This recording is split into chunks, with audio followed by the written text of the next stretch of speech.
ごきげんよう、上川薫です。今回取り上げる話題は、ウクライナ情勢についてです。まず第一に、ロシアの衰退により様々な動きがあることをこのチャンネルでは何度か取り上げてきました。それは例えば、ロシア国内での話であったり、ロシアを取り巻く国の動きであったりもします。ロシアにとって今最も敵に回したくない国として中国がある。そして中国はロシアの衰退につけ込む形でロシア側との国境線を書き換えて中国領を暗に拡大させるようなことをしています。ところが圧倒的に現在の力関係から言ってプーチン大統領は中国に頭が上がりません。そのためロシア本国領が地図上で書き換えられているにもかかわらず、習主席は非常に大事な友であるといった話などをしています。国際情勢を見るときに必ず力関係といったものが国同士の関係を変えてしまうということを如実に表している一つの実例だと言えるでしょう。今回の動画ではそうしたロシアの衰退に伴って離れていく国を一つご紹介しましょう。それがアルメニアです。アルメニアはかつてはソ連の構成国であり、ロシアとは近しいはずの国の一つです。ところが、ロシアの衰退に伴って国家方針が大きく変わろうとしています。そのことについて言及していきましょう。また、それ以外のウクライナ情勢についてのアップデートを進めていきます。ロシア同盟国アルメニア、アメリカと合同演習、ロシアに不満、疎遠化加速、南カフカ風地方の旧ソ連構成国アルメニアは11から20日に国内で米軍との合同軍事演習を行うと発表した。アルメニアの位置はロシアの南方、黒海やカスピ海近くにあり、ウクライナとも距離的にも近い場所にあります。アルメニアはロシア主導の軍事同盟、集団安全保障条約機構、CSTO 加盟6カ国の1カ国だが、最近はロシアへの不満を公然と表明。今月の CSTO 合同軍事演習にも参加しなかったとみられ、ロシアとの疎遠化が目立つ。ロシアもアルメニアを批判し、両国関係に緊張が高まっている。タス通信によると、アルメニア国防省は米軍との演習の目的について、NATO との相互活動に向けた軍の能力の向上だと説明。アルメニア外務省も、アルメニアは NATO と協力しており、今後も継続する用意があると表明した。さらに、アルメニアのパシニャン首相は最近、イタリアメディアとのインタビューで、ウクライナでの軍事作戦にロシアが注力している現状では、ロシアは我が国の安全保障の要求に応えられないと指摘。安全保障を一国に依存し、縛られるのは間違いだったとも述べ、ロシアとの同盟関係の見直しを示唆した。アルメニアは従来、ロシア離れが指摘されてきた。今年 CSTO 合同演習の自国開催を拒否。5月の CSTO 国防相会合にも出席しなかった。CSTO が今月、ベラルーシで行った合同演習では、発表された参加国にアルメニアが含まれていなかった。アルメニアは、プーチン大統領に逮捕状を出した国際刑事裁判所 ICC への加盟手続きも、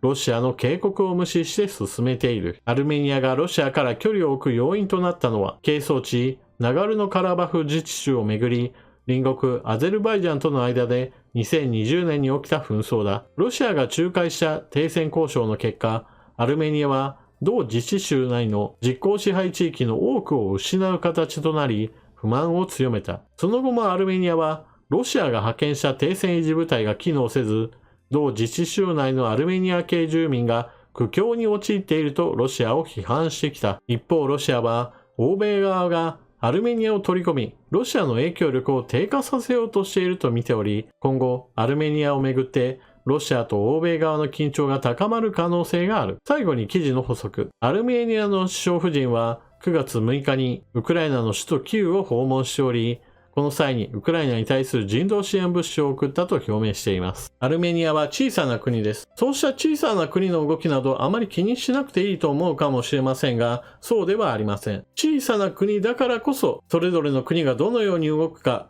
自分の国にもとてつもない影響があることから敏感に反応するものなのです。今回ロシアとの関係を見直ししているのは、明らかに現在ロシアがウクライナに侵略することに伴って軍事力が大幅に低下し、また国内の先行きにも圧倒的な問題を掲げていることは明らかであることから、今後の関係性を考え直さなければならないというのを如実に表していると言えます。そもそもアルメニアのこの地域というのは、ロシアだけではなくトルコやイランといった物理的にも近い国からの影響を強く受ける状態ですから、小さな国であればあるほど自分の国の安全保障を真剣に考えなければなりません。決して平和な状態が長く保たれることを期待できるような場所ではないのです。それだけにアルメニアにとっては、同じソ連構成国だったロシアを最初に頼るというのは自然な流れだったわけですが、実際のところ、ロシアが全く何の助けにもならないといった不満がアルメニアの方に発生し、もはや集団安全保障体制そのものが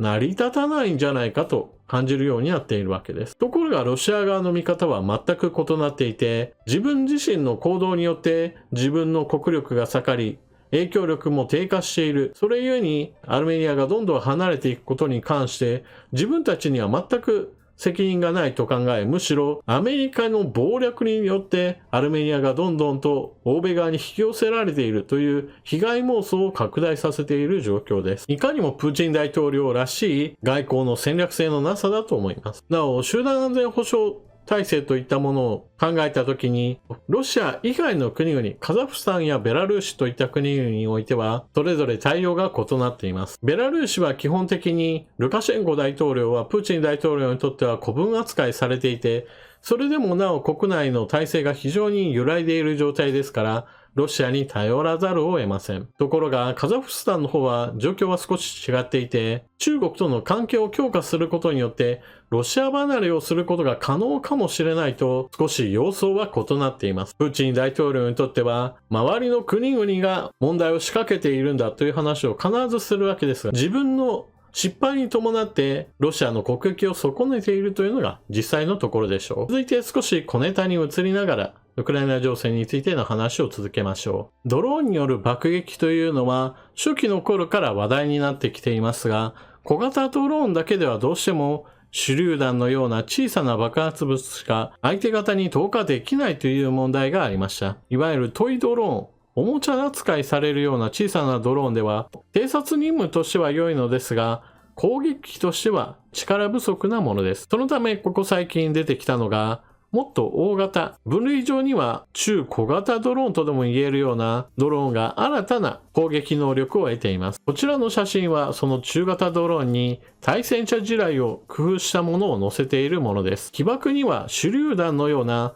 ピンを抜けば何秒かした後に爆発するという仕組みを取り入れています。対戦車地雷を工夫したもので重さとしては10キロ程度あるそうです。これまでの小型爆弾に比べて明らかに大きな爆発となっています。ウクライナの戦場においては様々な兵器が相手側が仕掛けてきたらこれに対抗するという動きが続いており、現在ではドローンに対してはいかにして通信を妨害して制御できなくするか、そうした電子戦装備の開発も進められています。そうした装備が整っている戦域においては、ドローンはすぐに墜落したり制御不能に陥ったりといったこともあるそうです。ところが、ウクライナの戦場においては、東部戦線、南部戦線およそ1000キロにも及ぶ非常に長大な戦域が広がっていますから、これらをすべて電子戦装備を固めてドローンを無効化するのは実際のところコストの問題もあってうまくいきません。ですから今後もドローンによる攻撃はさらなる進化を遂げていくことでしょう。ちなみに映像の中では後ろの方に何やら筒状のものがありますが、こちらがその現物の写真でペットボトルをつけているようです。こうすることによって姿勢がうまくまとまるのかもしれません。最後に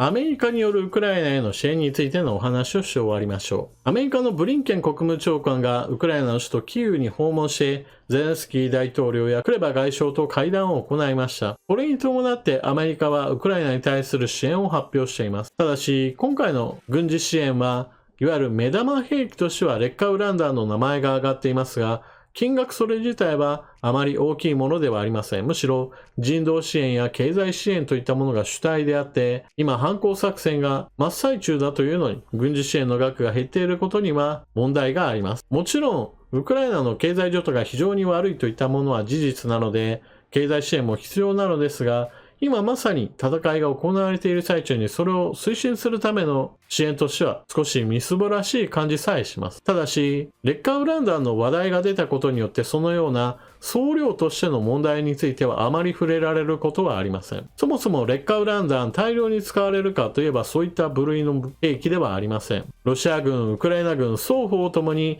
毎日のように何千発、時には何万発といった単位で撃ち合っている。それに伴って重金属汚染がウクライナの国土に広がってしまうわけですが、そういったことはあまり重視されず、ほんの少量しか使われないであろう劣化ウラン弾についての話題はやけに大きいというのは、明らかに全体から見ればバランスを欠いた話だと私は思います。なぜならば劣化ウラン弾どのような用途で使われるかといえば、対戦車戦、相手方の戦車を撃滅しようとする、その時の戦いに使うものであり、日常的に撃ち放っている榴弾砲の砲弾よりも圧倒的に使用頻度や使用する機会というものが少ないのです。また今回のアメリカからの協力に関してロシア側は反発し批判も行っているわけですが、そう言っているロシア側も大量の劣化ウラン弾を持っており、しかも開戦当初から普通に戦車に積んで使っていたのではないかといった話などもあります。そのぐらいロシアにとっては劣化ウラン弾というのは別に特殊砲弾ではなく、戦車戦を行う上で必要な砲弾の一種類に過ぎないという認識なのです。そのため国際的な非難があったとしても、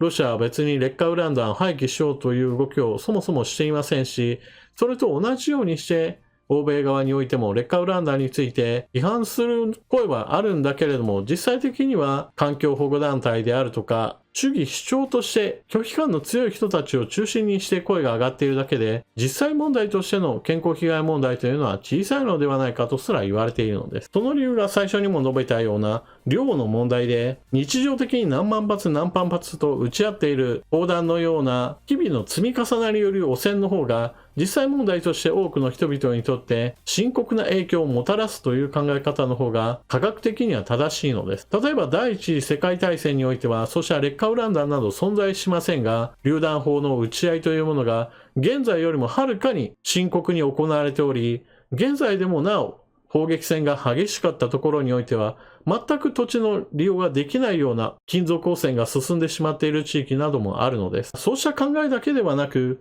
そもそも劣化ウラン弾による問題というのはどちらかというと戦後どうなるか、取り扱いをどうするかといった話の方がメインであり、今まさに戦争が行われていて、実際に一般市民を含めてロシア軍が攻撃している、それによって亡くなっている人が出ているという問題を解決しないのに、戦後どうしようかなということを今話し合うのはちょっとバランスに欠いた議論だと言えるでしょう。ロシア軍による侵略をさっさと追い払わない限りにおいては、ウクライナにおいて一般市民を含めて多くの人々がこれからも戦火にさらされてしまうという、この問題をまずは解決するのが一番でしょう。というわけで今回の動画では、ロシアの衰退に伴って周辺国の動きの一つとして、アルメニアが離反する動きを見せています。集団安全保障条約という、いわばみんなで助け合いましょうという仕組みそのものから離脱する日もそう遠くないかもしれません。ただしアルメニアがロシアから離れてその後どこの国とくっつくかについてはアメリカなのかトルコなのか、はたまたまさかのイランという展開もなきにしもあらずといったわけで、国際情勢というのはそれぞれの国力がどの程度上下関係を持つかで行方が変わるものです。そしてウクライナの戦場においては戦いが続いていますから、兵器の開発も進んでいきます。現在日本においては防衛費の増額が図られ、開発予算についても以前よりはずっとつくようになりました。しかし実際の戦闘といったもので何が学ばれ、どのような問題点を解決しようとしているかについてより詳細に話を聞く必要があるでしょう。ウクライナ側と接近し、そのような実のある話を聞ける関係を築いていくことが大事でしょう。というわけで今回の動画はここまで。最後までご視聴いただきありがとうございました。チャンネル登録していない方はぜひともチャンネル登録していってください。そして動画を見終わったら評価ボタンのクリックとあなたの感想、コメントよろしくお願いします。それでは次の動画でまとめにかかりましょう。またね。